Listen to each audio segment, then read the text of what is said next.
Hello everyone, welcome back to my channel. I am Dr. Roshan, myself Dr. Khalis, MBBS, General Physician, Consultant Physician. National commission for Indian system of medicine का एक notification इन्होंने release किया है 28 दिसंबर 2023 को। इसमें कुछ चीज़ों को ये इम्प्लीमेंट करने जा रहे हैं, उसके बारे में इन्होंने एक नोटिस के फॉर्म में नोटिफिकेशन निकाला है। तो इसमें हम अभी बात करेंगे बहुत ही इम्पोर्टेंट टॉपिक पे, जो कि अभी बहुत चला हुआ है कि स्टेट और नेशनल रजिस्ट्रेशन कैसे करना है, उसके क्या क्या क्राइटेरिया है और कौन कौन से बच्चे कर पाएंगे। उस सारी चीज़ों को देखते हुए ये वीडियो मैं रिकॉर्ड करने जा रहा हूँ। तो जो न्यू व्यूअर्स है, प्लीज़ चैनल को ज़रूर एक बार सब्सक्राइब कीजिए और चैनल को ज़रूर जाके विज़िट कीजिए और चैनल को सब्सक्राइब कीजिए और वीडियो को ज़्यादा से ज़्यादा लोगों में शेयर कीजिए, जो नीडी पर्सन है वहाँ तक ये चीज़ें पहुँच जाएँ। और बहुत सारे बच्चे को कन्फ्यूज़न है इन चीज़ों का, इस वजह से मैं ये वीडियो रिकॉर्ड करने जा रहा हूँ। तो ये नोटिस आप देख सकते हो 28 दिसंबर 2023 को इन्होंने रिलीज़ किया है। तो इसमें जो मेन हमारा अभी टॉपिक रहेगा, उसमें हम बात करेंगे कि स्टेट रजिस्ट्रेशन क्या होता है और उसके क्या क्या क्राइटेरिया और कैसे करना है, और नेशनल रजिस्ट्रेशन क्या होता है, उसके क्या क्या क्राइटेरिया वो कैसे करना है। पहले क्या हो रहा था, इस नोटिफिकेशन के पहले तक ये था कि जो बच्चे फाइनल ईयर का उन्होंने एग्ज़ाम दिया, पास कर गए, तो इंटर्नशिप स्टार्ट होने से पहले एक प्रोविजनल रजिस्ट्रेशन होता था। जिस भी स्टेट से आपने बीएमएस किया है उसके वहाँ उस स्टेट से, और जब इंटर्नशिप कंप्लीट हो जाता था तो फिर परमानेंट रजिस्ट्रेशन होता था। पहले का ये प्रोसेस था, बट अब यहाँ पे इन्होंने एक मेंशन किया है कि पहले तो प्रोविजनल रजिस्ट्रेशन आपका होगा, उसको होने के बाद आपको जब इंटर्नशिप कंप्लीट कर लेंगे तो अपने स्टेट में और नेशनल में रजिस्ट्रेशन कराना कंपलसरी है, रजिस्ट्रेशन कराना पड़ेगा। तो ही आगे जाके आप पीजी की डिग्री भी आप ले सकते हो, क्योंकि जब पीजी का एग्ज़ाम दोगे, एडमिशन लोगे पीजी में आगे फर्दर एजुकेशन के लिए, तो वहाँ पे ये ज़रूरत पड़ेगी। अगर आप मेडिकल फील्ड में कहीं भी कोई भी वैकेंसी निकलती है, कहीं भी आपको जॉब करना हो, तो उसमें भी ये नेशनल रजिस्ट्रेशन और स्टेट रजिस्ट्रेशन का डॉक्यूमेंट्स आपको लगाना पड़ेगा, वो डिमांड करेंगे। तो आइए वीडियो को स्टार्ट करते हैं। चैप्टर नंबर 2 इसमें मेंशन है, इन्होंने जो निकाला है राजपत्रा, guidelines for registration to state register and national register. ठीक है, तो अब इसमें देखते हैं गाइडलाइंस पॉइंट नंबर 3 का इसमें मेंशन किया हुआ है। और इसमें देखिए कि पॉइंट नंबर 3 के पॉइंट नंबर 1 में the person who qualify national exit test. हमने नेशनल एग्जिट टेस्ट पे भी एक हमने वीडियो बनाया हुआ है चैनल पे अपलोड, आप वहां से उसके बारे में सारा डिटेल्स आप देख सकते हैं। Held under section 15 of act shall be eligible to register in state register और नेशनल रजिस्टर। इन्होंने बोला है कि नेक्स्ट एग्ज़ाम को जब आप क्वालिफाई कर जाओगे तभी आपको स्टेट रजिस्टर में रजिस्ट्रेशन करने का मौका मिलेगा और नेशनल रजिस्टर में रजिस्ट्रेशन करने का मौका मिलेगा। अगर आपने नेक्स्ट एग्ज़ाम को पास नहीं किया है तो आपको ये रजिस्ट्रेशन करने को नहीं मिलेगा।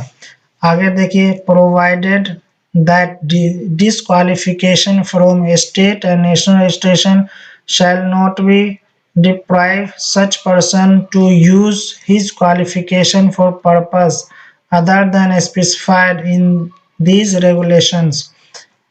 तो इसका मतलब ये है कि अगर आप नेक्स्ट एग्ज़ाम पास कर लिए हो तभी आपको अपने स्टेट में और नेशनल में रजिस्ट्रेशन करने का मौका मिलेगा। अब पॉइंट नंबर 2 देखते हैं, the board shall maintain national register as specified in section number 32 of act which shall be maintained on digital platform that is linked with the state register and shall contain such information as is uploaded by the state register on a real time basis in accordance with the provision of this chapter. तो इन्होंने बोला है कि जब आपका registration हो जाएगा तो ये आपके रजिस्ट्रेशन को मेंटेन करके रखेंगे। अब इसके लिए जो है नेशनल रजिस्ट्रेशन को मेंटेन करने के लिए बोर्ड ने 3 तरीके का फॉर्म इन्होंने रिलीज किया है। एक फॉर्म ए, एक फॉर्म बी फॉर्म करके और एक फॉर्म जो है सी। 3 फॉर्म आएंगे, उसको आपको फिल करना है। उसके बाद आइए further particulars to be included in state register, national register. तो ये सारी चीज़ों को देखते हुए आपका जो भी है वो अभी हम फॉर्म के बारे में बात करेंगे। 3 तरीके का फॉर्म होता है, तो उस फॉर्म को देखते हुए देखेंगे। तो 3 तरीके का फॉर्म है वो आपको करना पड़ेगा फिर जब ये रूल इम्प्लीमेंट हो जाएगा फाइनली। तो अब यहाँ पे देखते हैं करना है। फिर उसके बाद particular date of renewal of registration of practitioner वो भी कराना पड़ेगा। If any disciplinary action taken by the state medical council और practitioner particulars of such action, तो वो सब नहीं कर पाएंगे इस तरीके से यहाँ पे देखते हुए। अब आते हैं, हाँ अब आइए जो अभी हमने जस्ट बताया 3 फॉर्म आपको फिल करने पड़ेंगे, form A, form B and form C. तो फॉर्म ए का फॉर्मेट देखते हैं। फॉर्म ए जो होता है वो नेशनल रजिस्ट्रेशन के लिए होगा, ठीक है। तो इसको देखते हैं। नेशनल रजिस्ट्रेशन नंबर आपको यहाँ पे मिलेगा, उसमें पर्सनल डिटेल्स आपको डालने होंगे। जो भी इसमें पूछेगा वो 1 बाय 1 आपको यहाँ पे डालना है। फिर कॉन्टेक्ट डिटेल्स डालने हैं, जो भी यहाँ पे कॉलम रहेगा पूछे वो आपको डालने हैं। फिर परमानेंट एड्रेस डिटेल डालने हैं आपको। उसके बाद प्रेजेंट एड्रेस, जहाँ पे प्रेजेंट टाइम में आप रह रहे हो। उसके बाद प्रैक्टिसिंग एड्रेस डिटेल, ये ऑप्शनल है, जहाँ पे आप प्रैक्टिस कर रहे हो वो डालना चाहे डाल सकते हैं। क्वालिफिकेशन डिटेल्स आपको डालना पड़ेगा। स्टेट रजिस्ट्रेशन नंबर आपको डालना पड़ेगा। नेशनल रजिस्ट्रेशन जब होगा जब स्टेट रजिस्ट्रेशन आपका हो चुका होगा तब होगा। क्वालिफिकेशन में आपके पास जो भी है वो डालना है। ईयर ऑफ पासिंग डालने हैं, ईयर ऑफ डिग्री अवार्डेड, जब ईयर मिला आपको जिस ईयर में डिग्री वो डालना है। और आपको name of state, name of university, किस यूनिवर्सिटी से आपने पास किया है, किस स्टेट से आपने पास किया है। नेम ऑफ द कॉलेज और इंस्टीट्यूट, कौन सी इंस्टीट्यूट से आपने पास किया है, ठीक है। Passing of year of SSC, ये आपको देना है। Name and address of year of HSC, name of SSC board, ये जो भी पूछेंगे 1 बाय 1 ये आपको करने हैं। तो फॉर्म नंबर ए जो है वो ये है नेशनल रजिस्ट्रेशन के लिए। नेशनल रजिस्ट्रेशन आपका कब होगा, जब आपका स्टेट रजिस्ट्रेशन हो गया होगा तब होगा। तो फॉर्म बी जो है ये है स्टेट रजिस्ट्रेशन के लिए जो आप करेंगे। तो फॉर्म नंबर भी आपको मिलेगा, तो उसमें भी जो भी कॉलम बना रहेगा, जो भी डिटेल्स पूछेंगे वो आपको फिल करना है। पर्सनल डिटेल्स हो गया, जो भी ये 1 बाय 1 पूछेंगे वो डालना है आपको। फिर कॉन्टेक्ट डिटेल्स डालना है। ये परफॉर्मा है, इसी तरीके का आपको फॉर्म मिलेगा। फिर उसके बाद परमानेंट एड्रेस हो गया, प्रेजेंट एड्रेस डालना है आपको, प्रैक्टिसिंग एड्रेस डालने ये ऑप्शनल है। फिर क्वालिफिकेशन डालना है। इस तरीके से जो भी ये पूछेंगे डालते जाना है आपको, ठीक है। तो ये जो था आपका 2 फॉर्म हो गया, नेशनल रजिस्ट्रेशन के लिए और एक स्टेट रजिस्ट्रेशन के लिए परफॉर्मा हमने बताया। उसके बाद आता है परफॉर्मा सी। इसमें है particulars to be continued online और offline application for registration of a practitioner of Ayurveda, Unani, Siddha and Sowa रिजवा system of medicine in state register, national registration में ये आपको जरूरत पड़ जाएगी, ठीक है। उसके बाद फॉर्म सी में ही एक पार्ट मिलेगा आपको, जिसमें एक अंडरटेकिंग लाइफ सर्टिफिकेट रहेगा। वो आपको उसमें जो भी डिटेल्स पूछेंगे वो आपको मेंशन करना पड़ेगा, ठीक है।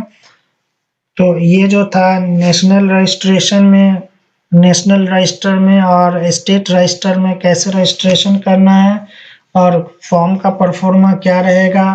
पहले आपको स्टेट में रजिस्ट्रेशन करना पड़ेगा, देन आपको नेशनल रजिस्टर में रजिस्ट्रेशन करना पड़ेगा। क्योंकि जब आप नेशनल रजिस्टर में अपना रजिस्ट्रेशन करने जाएंगे तो वहाँ पे स्टेट रजिस्ट्रेशन नंबर वहाँ पे पूछेगा, उसकी जरूरत पड़ेगी। तो आई होप आई होप आप लोगों को ये वीडियो पसंद आए और इसमें समराइज फॉर्म में हमने बताने की कोशिश की है कि अपने स्टेट में और अपने नेशनल रजिस्टर में कैसे रजिस्ट्रेशन करना है। ठीक है, तो इस चीज़ों को देखते हुए हमने ये वीडियो बनाया है क्योंकि बहुत सारे बच्चे को अभी बहुत कन्फ्यूज़न आ रहा है इसमें। तो वीडियो को ज़रूर जो है आप शेयर कीजिए ताकि जो नीडी पर्सन है वहाँ तक पहुँच जाए। चैनल को ज़रूर सब्सक्राइब कीजिए और बेल आइकन को हिट कीजिए फर्दर नोटिफिकेशन के लिए। Okay, thank you for now, thank you so much.